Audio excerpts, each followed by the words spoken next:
Tantor Audio, a division of Recorded Books, presents Prince and the Parade and Sign of the Times era studio sessions, 1985 and 1986, by Duane Tudahl. Foreword by Sir Elton John. Narrated by Butler. Foreword. The first time I met Prince was at a party after the Grammys in a restaurant in L.A. He was standing alone by a wall, so I went up and introduced myself to him. "Hi, my name's Elton, and I'm a huge fan of yours, and I just wanted to say—" And that was as far as I got. Prince just walked off without a word. As you can imagine, that was quite a deflating experience. But I knew how shy he was. Everyone knew how shy Prince was. And I loved his music so much that a few years later I tried again. I went backstage when he was playing his residency at the Rio in Las Vegas, and I was doing the same at Caesar's Palace. He'd got the hotel to build him his own nightclub, Club 3121, everything painted purple, and I'd see him driving around town in a Bentley on which the paintwork turned purple when the sun hit it. This time, he asked me to play on stage with him that night. He wanted me to sing the Beatles' The Long and Winding Road. I told him I didn't know the words. He said that he didn't either, and he had them written out on the floor of the stage. So I went on stage with him, and we started playing The Long and Winding Road. It sounded great. Midway through the song, I looked around. No Prince. He'd just walked off again. Clearly, my experience wasn't entirely unique. There are plenty of other examples of Prince's improbable behavior in this book. You could see them as being the result of rudeness or nervousness, but I prefer to think that Prince was just off in his own world, one that no one else could really comprehend. He reminded me a lot of my late friend Mark Bolan, and not only because Prince was clearly a big fan of Mark's band T-Rex. If you want to know how big a fan, just listen to Cream, then play T-Rex's Get It On, or Bang a Gong, as they called it in America. It was that they were both incredibly charismatic, but somehow otherworldly, as if they'd come from another planet and were just passing through Earth en route to somewhere else. There was something at the center of them you could never fully understand. This book covers part of Prince's great moment, when he was writing one incredible song after another. Every major artist has one, the period where they're on a roll, where they can't seem to do anything wrong. But Prince's great moment seems slightly inexplicable and unearthly too, even more so when you hear about it in the kind of detail contained here.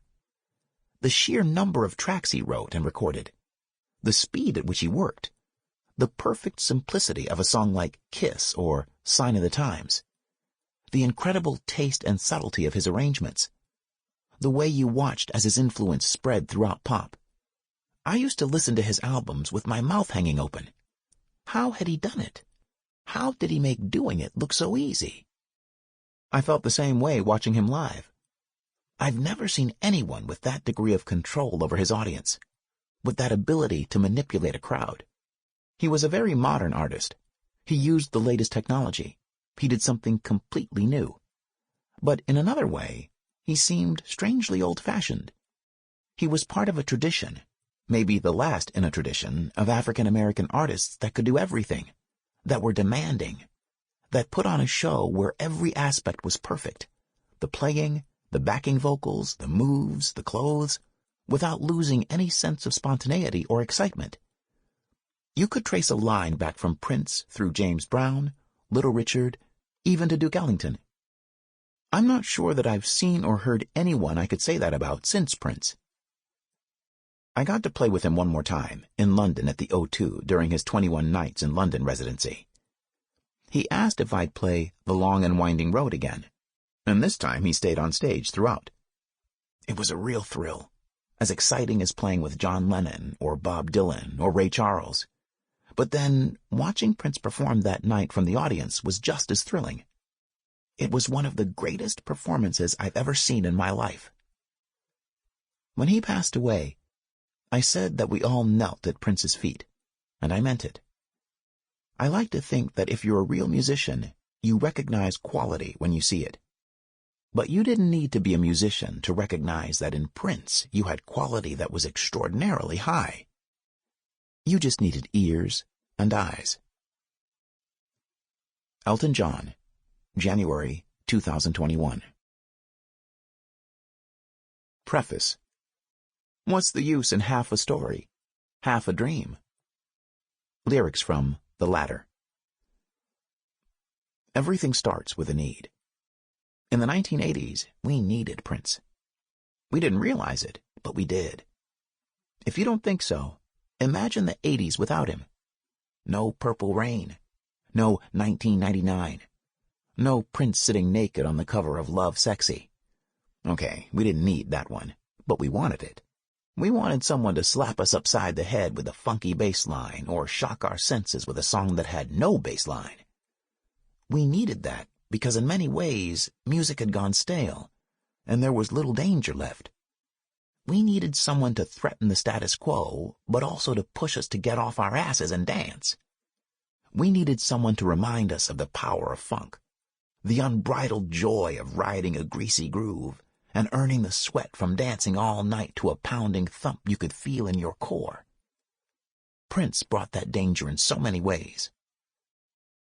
According to Eric Clapton, this is someone who is a reincarnation of Little Richard, Jimi Hendrix, and James Brown in one. I thought that's exactly what the world needed. When one of the greatest guitarists of all time explains the need for Prince, you take notice. I started writing the first book in this series because I needed to tell his story. But as I wrote it, I realized that it was also the story of the people that Prince handpicked to be near him. These select few were important because they were there at his side when he created some of his most important music. And just like writing a song, writing a book is a lot of work, and 1,000 obstacles will block it from being finished. Books don't get done until someone feels the need to write it. Once I finished the first volume, I realized that, although it was a complete story, his story wasn't finished being told. Which brings me to this book and the other half of the dream. Wait a minute. Supposedly sequels never live up to the original. Well, this isn't really a sequel at all. It is the second half of Prince's story while he was working with the revolution. The first book in this series was about the rise of Prince and the birth of the revolution, and how vital they were to Prince's success, and how deeply involved in his work they'd become. But that was only half of the story. The second half explains how he opened himself up to them, showing his truth and vulnerability, which fueled his creativity, energizing him to fashion what many consider to be his most inspired album, Sign of the Times, and it starts with him at the peak of his popularity. This isn't the story of Prince's impact. We all can see that in ourselves, because you wouldn't be listening to this if he didn't influence you in some way. But this book is about his contributions to his music, and more accurately, what parts of himself were exposed, because there is a lot of Prince in his art. His songs were a combination of diary, observation, and confessional. Prince wore many masks and didn't reveal himself to his fans. There were glimpses, but he seemed to enjoy the mystery and the playful deception we accepted from him. Not that he was tricking us, but he was using every chance he had to reveal just enough about himself to keep us interested. A clever smile here and a raised eyebrow there said a lot from a man who refused to talk. He was always protective of his story because the missing pieces kept us intrigued. But as enjoyable, or frustrating as that was, his life took on bigger meaning when we lost him as early as we did. Bruce Springsteen eloquently reflected about Prince's passing and said, "Any death gives you renewed sight. It's a part of what the dead pass on to us, a chance to look at our lives and look at the world again." Personally, I want to know more about him because it takes his music to a different level and gives us a chance to add to his legacy. I want people to learn how he did it. But it is also vital to know why, because why questions are the ones that open doors that reveal the character inside of Prince instead of the character we know as Prince. I think that you can't understand his music unless you understand the man, reveals his former fiancée, Susanna Melvoin. I think that everyone's interpretation is valid of him as the musician, but to really understand the music is to understand who he was. Not many people got that chance. Although this book has been in the works for years, Months were spent working alone in our collective isolation of 2020 due to the pandemic. Not seeing those we care for or having that healing touch from a loved one has forced us to use a part of ourselves that came to Prince naturally, because being alone in his recording studio and muting out the world allowed him to give birth to his art and share his intimacy in a way that he often struggled with, according to many in his life. Isolation for him wasn't a hindrance, explains Susanna. Isolation was a time for him to communicate what he needed to say. So music and isolation were his language. Today, we need Prince at the exact time we know he isn't available. We need that escape, and we need the unity of his fams/fans. We need to wave our arms slowly to the woo, woo, ooh, ooh of Purple Rain. We need to stand shoulder to shoulder with the others who share this experience, remembering that his music touches every race, gender, sexual identity, and religion. It virtually wipes out what keeps us apart and finds the commonalities that connect us to one another because we are all part of one huge family, and our family has lost its leader. Because we can't have him, we need those who knew him to remind the world that he was, and still is, important. This book is Prince's story told through the prism of his time in the recording studio, and the part of him he wanted us all to know, his music. I don't want to deify him. In fact, it is even more intriguing when you know his achievements in the framework of his journey. It is infinitely more impressive that a man who has gone on record about feeling kicked out of his home as a child was able to focus his energy on creating the wealth of music that he did. As a person, he wasn't perfect by any standard. He was a flawed man who recognized that his calling was music, and he labored to become the best musician possible. Yes, his story will contain heartbreak, pain, loss, and failure, but there will also be resurrection, joy, and a legacy of music that continues to inspire millions. Despite all the chaos, that is a lesson for everyone. There's even more to this genius than you realize, explained his engineer, Susan Rogers. And the true story of who Prince was and what he did during his lifetime is a story that needs to be told and shared and understood. Listening to a good song is like a journey. Listening to a great song is like a journey with your best friend. I hope that some of these personal recollections by those who were in the room with Prince help create a great journey for you, because the music in this book covers not only some of Prince's best work, but also some of the best music anywhere. So open your heart and open your mind, and please go find this incredible era of music in your collection and relive it with a great set of headphones. If you don't have this music, buy the albums, CDs, or individual songs and listen as you listen to this book. Knowing the passion and stories behind this incredible period will make it much more intimate, almost as if he's revealing his life to you through his music. Hopefully, this will give you a new appreciation and perspective as you listen again for the first time with new ears. My greatest wish is that this book puts you in the room when these sounds were born, and lets you feel as if you were sitting next to the maestro, whose rigorous training and skills make it appear as if he is pulling music from the air. And please share this experience with someone from the next generation, and watch the echoes of his sounds and the ripples of his influence spread as far as possible. Let them know that once there was a man named Prince, and after he stepped up to the mic, music was never the same. Prince said, "Like books and Black lives, albums still matter." I hope that books like this help fill a little of that need and remind us all to celebrate and dance. We need to dance. January 1985. There's not much I want the public to know about me, other than the music. Prince. Prince knew that expectations were high for his next move. A new year and a new mountain to conquer. Purple Rain had not just happened, it had exploded. Although that seems obvious in retrospect, few knew how big the movie the album and Prince would become once it was launched. The naive dream of success from a child who had moved from home to home was not only realized, but it was also achieved, and the days of being underestimated were in the rear-view mirror. He had created an industry, and with that came responsibilities to those around him.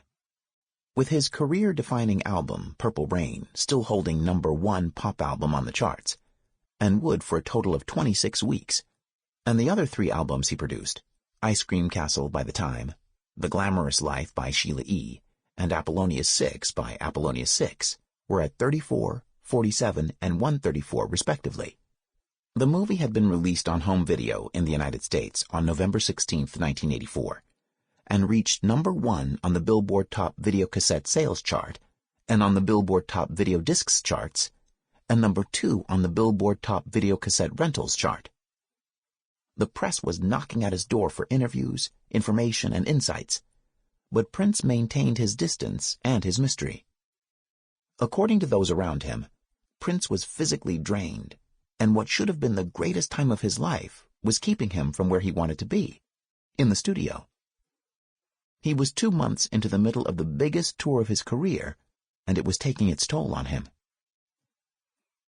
What do you do when you have the #1 album, #1 single, and #1 movie? Questioned Revolution drummer Bobby Z. Rivkin. I mean, there's just nowhere to go. Revolution bassist Mark Brown, a.k.a. Brown Mark, agreed. What happens is you reach the mountain peak, and where do you go from there? And that's what happened to the whole band, the Revolution with Prince. It's like we reached this pinnacle of success, where we were to a point where we were saying to ourselves, wow, what do we do now? And Prince, he was already 2 albums down the road, and we haven't even finished the Purple Rain tour yet. Prince had many projects planned, and being on the road ultimately had to take a back seat to his studio work. According to Prince, if you tour too much as an artist, you will burn up all your energy. Although few outside of his purple bubble realized it at the time, Prince had already packed his parachute to get out of the Purple Rain era and was excited to move on. The music he was playing from Purple Rain was relatively new to his fans, but he'd been focusing on these songs for a year and a half, and his reach as an artist had expanded beyond that project.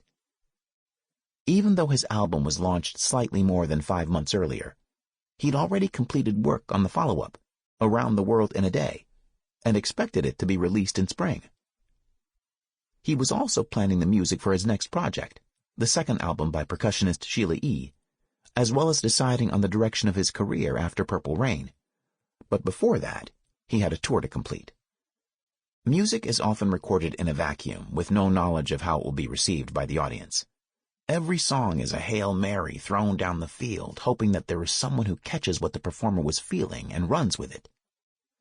Studio work can be a solitary experience, especially for Prince, who generally recorded alone. So the road seems like it would be an amazing contrast filled with adulation and glory. When it goes well, it qualifies as a victory lap that allows musicians to connect with their fans. But when certain levels of success are reached, the freedoms experienced before often turn claustrophobic. It is just another week filled with security guards, the low-frequency hum of a limo or van, and a new place to sleep in a city that can't be experienced, dictated by a strict, unforgiving clock controlled by someone else. Successful artists at this point in their careers have a choice. Do they stay in the confining prison of their hotel rooms waiting for their 2 hours of loving feedback? Or find a way to play music without the immediate response from a crowd? Prince decided to take every opportunity to make new music, but it was always limited by a tour schedule that could not easily be altered. He was restless and bored by halfway through the tour, revealed his keyboard player, Matt Dr. Fink. Prince sat us all down in the dressing room and said, "Well, I'm taking 2 years off after this." We all said, "Really? 2 years?" And he said, "Yep. And you all can do whatever you want. Take a break, do solo records, take a vacation, whatever you want to do, and you're still going to be on retainer." We were all excited about that in a way, but I thought to myself, wait a minute, we're not going to Europe to do Purple Rain? or Japan or Australia? And he goes, no. That disappointed me. I thought, you should be milking the hell out of this. You should be touring the world with this, and stay out for a year and do the U.S. even more. And he just said, no, because he hated being on the road. 6 months was his limit. He burnt out after that. I said, take a break for a month, and then we'll go out and do some more. And he just didn't want to do it. I've never understood that to this day, why he didn't do that. Yeah, I think he got bored, and he would get bored on other tours too, adds fellow Revolution keyboard player Lisa Coleman. He would get sick of singing I Want to Be Your Lover, and I witnessed him go through cycles of that, like, I never want to sing that song again. And he just moved really quickly. It's wild because when he did hit that success with Purple Rain, he was too bored to do what you needed to do. You need to do the work and sustain it, and stay on the road for a year, because it doesn't just go away. It's sort of like bubbles up and down for like the next year. And artists, for the most part, they'll stay out for a year and support that record, and each single as it comes out does its thing. But Prince was like, I will love you forever. Or would you believe 6 months? The tour was the biggest of his career, but there were compromises that were out of his control.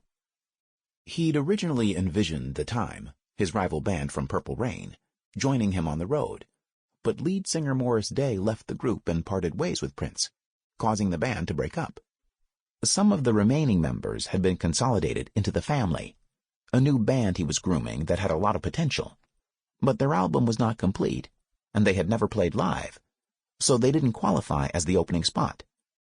This created an opportunity for Sheila E., whose debut album, The Glamorous Life, garnered great reviews, but most people had no idea that he'd written, produced, and oversaw just about everything on her album. By all accounts, Prince lived to make music, and new music was his lifeblood. Touring and playing the same music every night, although financially rewarding, was a repetitive life that he didn't always enjoy. According to band member Lisa, the extreme highs and lows could all happen within the span of a few hours. I can remember a couple of times standing in the wings waiting to go on, and we'd hear the screaming start. As a band, we'd look at each other, contorting from the screaming, and plug our ears and wonder, what the hell is this? It was incredible. But then, at the end of the night, we'd be back in the quiet zone and thinking about what was going on in the world. It was a very bizarre life. It was like nothing else. Regardless of the craziness of the road, there was also a certainty about it. The positive aspect of a regimented schedule that had to be kept was the daily chance to jam with his hand-picked team of musicians and the opportunity to create. Prince was surrounded with a road-tested team of people who were all there to accommodate what he wanted. It circles back to the whole idea of his work ethic, explains Robert Cubby Colby, who ran the soundboard during his concerts. If he was going to work that hard every day, he certainly was going to surround himself with the people that were going to contribute, to work the hardest. Despite appearances, Prince did things for reasons, and he surrounded himself with those he trusted, and at this moment in his life, the revolution was his family. It was the human, normal side of Prince that reached out to create the revolution, explained Lisa. Every one of us is an interesting breed of person. There's a naive quality about us that lent itself to our loyalty to Prince. We were totally dedicated to working as hard as he did. We were like his kids. We could do right and we could do wrong. We could make him proud or we could make him mad. It was set up for us like that psychologically. The Revolution was his first band that actually had a name known to the public. But there was likely a reason for that. Until this last album, Prince had a tight band but didn't allow them to maintain full billing with him. It would always be Prince at the front, but with the 5 people who worked with him from Purple Rain to Parade: Bobby Z, Dr. Fink, Brown Mark, Lisa Coleman, and Wendy Melvoin. He acknowledged something in each of them that he felt deserved to be recognized, according to Coleman. He saw each of us like a band in our own right. Like Mark was the funk band, Matt was the synth band, Wendy's the funky Joni Mitchell, I'm the girl thing. It was like he was in the studio with all his influences. And whether it was a girly song, a ballad, or some hot, funky rock thing, he could deliver. Sonically and visually, I believe Prince knew that we were all aspects of himself, agreed Wendy. Musically, though, that translated in a singular way when playing together. I might never have been comfortable with wearing lingerie, but I was comfortable being his female counterpart on stage. That was important to him. I think we were like the cast of the original Star Wars, with a Han Solo, a Princess Leia, and someone had to be a Chewbacca. Brown Mark jokingly described the band members to Wax Poetics magazine. He had us blocked and staged in his imagination. Purple Rain had sold more albums than all of his previous albums combined, and the movie locked in their importance to Prince and their relationship with him. So with this new exposure, there were literally millions of new fans around the world.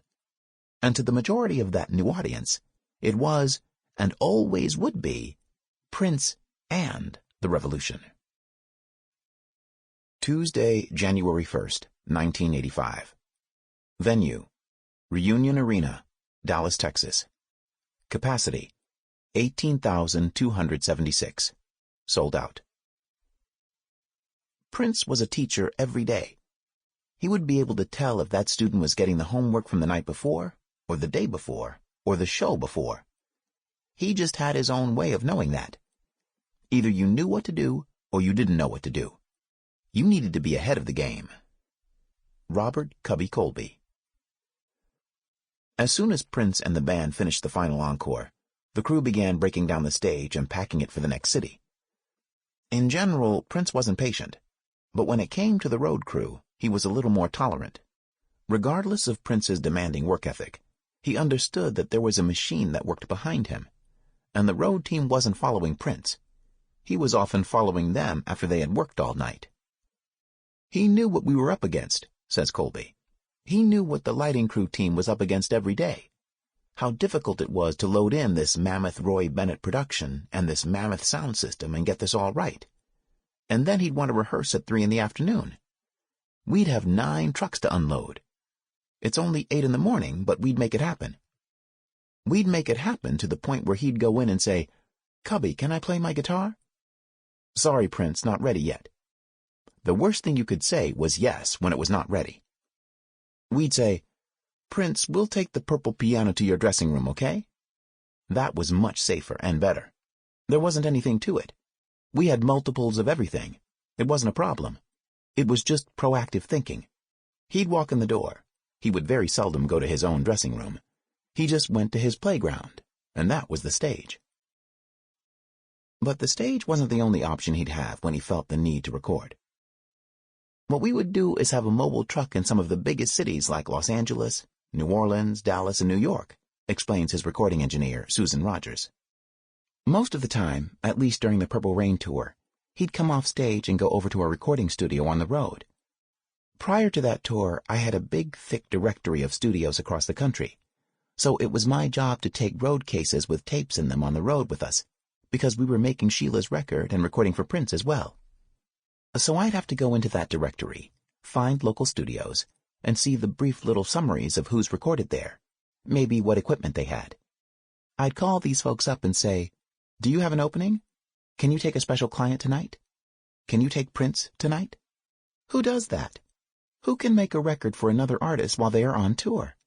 It is just an unimaginable amount of work. But that is what he did. Thursday, January 3rd, 1985. Venue: the Omni, Atlanta, Georgia. Capacity: about 17,500. Sold out. We're giving away a lot of money. I found out recently that money is sort of like blood. If you hoard it and keep it all tied up amongst yourself, you sooner or later get sick. So we just try to keep it in circulation. Prince. One of the most overlooked elements of Prince's career was his charity work.